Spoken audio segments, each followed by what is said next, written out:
Patience is not the word most Cardinals fans wanted to hear when John Mozeliak finally publicly addressed the Giancarlo Stanton trade speculation this week.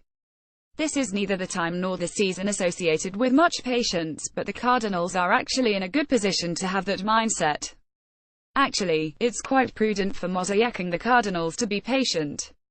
They identified Stanton as their top off-season target and put together a trade offer that was good enough for the Marlins to grant them an audience with Stanton's agents last weekend. Giants officials also were granted a visit with Stanton's reps.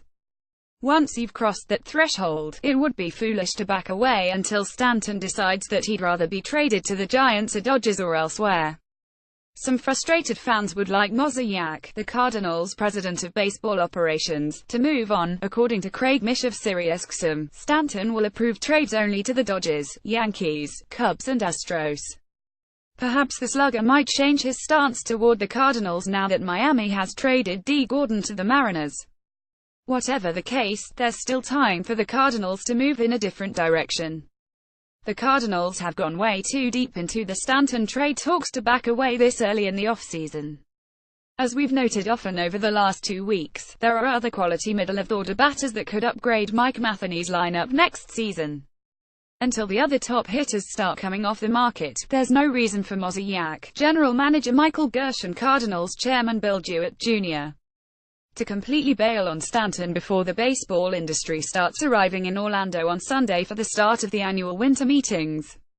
Even as some free agent pitchers started to come off the market, it's clear that teams are waiting for the Stanton market to play out before the big bats start moving. The Cardinals have plenty of reasons to be patient.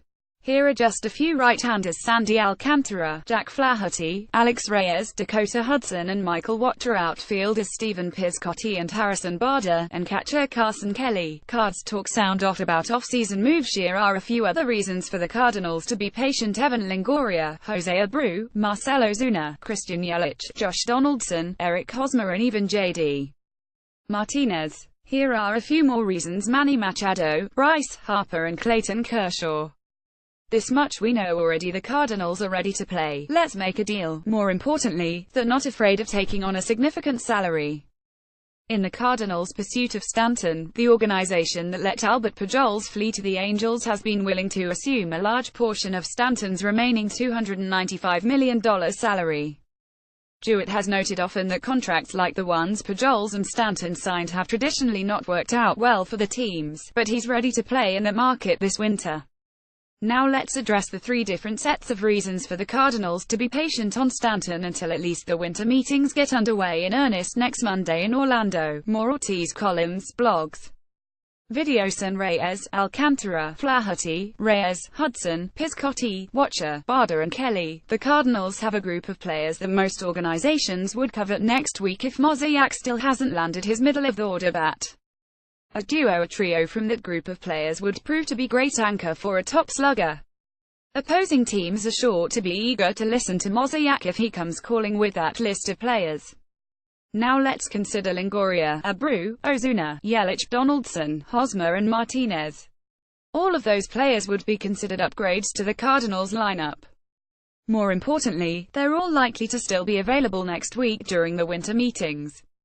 South Florida's MLB team isn't the only Sunshine State team eager to unload payroll.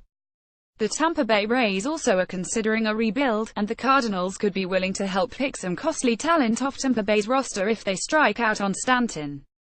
Now let's discuss Machado, Harper and Kershaw, who are expected to lead next year's free agent class. Newsletter sign up for Ortiz Kickster Orioles. Machado, who could also be tempting target via trade this winter for the Cardinals, and the Nationals. Harper are expected to command long-term contracts next year that could surpass the $295 million currently remaining on Stanton's deal.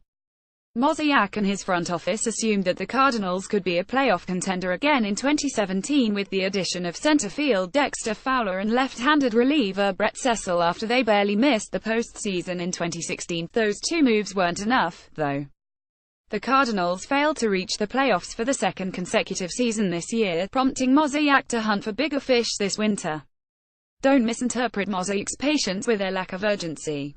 The Cardinals' urgency was clear by the aggressiveness they showed in going after Stanton, the reigning NL MVP. They've come a long way.